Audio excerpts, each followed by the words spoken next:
வணக்கம், welcome to ஸ்ரீதீப்ஸ் kitchen. இன்றைக்கி நம்ம கிச்சனில் ரொம்ப சுவையான தாபா ஸ்டைல் பன்னீர் கிரேவி எப்படி பண்ணுறதுன்னு பார்க்கலாம். இந்த டிஷ் சப்பாத்தி பரோட்டாக்கெல்லாம் சூப்பரான சைட் டிஷ். இப்போ வாங்க எப்படி பண்ணுறதுன்னு பார்க்கலாம். இங்கே நான் 200 கிராம் பன்னீரை க்யூப்ஸாக கட் பண்ணி வச்சுருக்கிறேன். அதுக்கு 1 டீஸ்பூன் மிளகாய்த்தூள், 1/4 டீஸ்பூன் மஞ்சள் தூள், 1/2 டீஸ்பூன் மிளகுத்தூள், 1/2 டீஸ்பூன் உப்பை சேர்த்துக்கோங்க. இதையெல்லாம் சேர்த்து நல்லா மிக்ஸ் பண்ணி விட்டுக்கோங்க. இப்போ ஒரு பேன் எடுத்துக்கோங்க. பேன் நல்லா ஹீட் ஆனதும் 2 டேபிள் ஸ்பூன் ஆயில் சேர்த்துக்கோங்க. ஆயில் நல்லா ஹீட் ஆனதும் மேரினேட் பண்ணி வச்சுருக்கிற பன்னீர் பீசஸை சேர்த்துக்கலாம். பன்னீர் எல்லா சைட்லேயும் நல்லா ரோஸ்ட் ஆகிற மாதிரி ஃப்ரை பண்ணிக்கோங்க. இந்த மாதிரி திருப்பி போட்டு ஃப்ரை பண்ணிக்கோங்க. ரொம்ப ஓவர் குக் பண்ணாதீங்க. 2 நிமிஷம் ஃப்ரை ஆனால் போதும். ரொம்ப நேரம் குக் பண்ணிங்கன்னா பன்னீர் ஹார்ட் ஆகிடும். ஃப்ரை பண்ணதும் ஒரு பிளேட்டுக்கு ட்ரான்ஸ்ஃபர் பண்ணிக்கோங்க.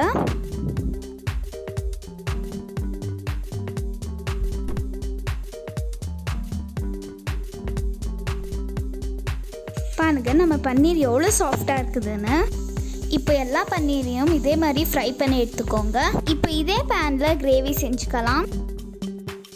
ஆயில் நல்லா ஹீட் ஆனதும் 1/2 டீஸ்பூன் சோம்பு, 1/2 டீஸ்பூன் சீரகம், 2 கிராம்பு, ஒரு மராட்டி மொக்கு, ஒரு ஏலக்காய், ஒரு நட்சத்திர பட்டை, ஒரு சின்ன துண்டு பட்டையை சேர்த்துக்கலாம்.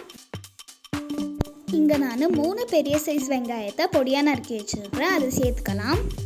வெங்காயம் நல்லா பொன்னிறமாகிற வரைக்கும் நல்லா வதக்கிக்கோங்க. அப்போ தான் நம்ம கிரேவி ரொம்ப டேஸ்ட்டாக இருக்கும். நான் இங்கே 3 தக்காளியை தண்ணி சேர்க்காமல் அரைச்சி வச்சுருக்கிறேன். அதை சேர்த்துக்கலாம்.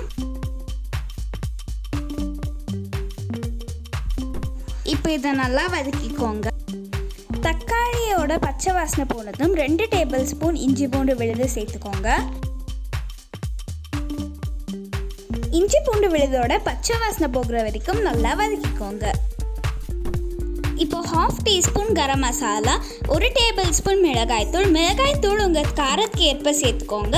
1 டீஸ்பூன் தனியாத்தூள், 1 டேபிள் ஸ்பூன் சாம்பார் மிளகாய்த்தூள் சேர்த்துக்கோங்க. இதுக்கு நம்ம இப்போ கொஞ்சமாக தண்ணி சேர்த்துக்கலாம்.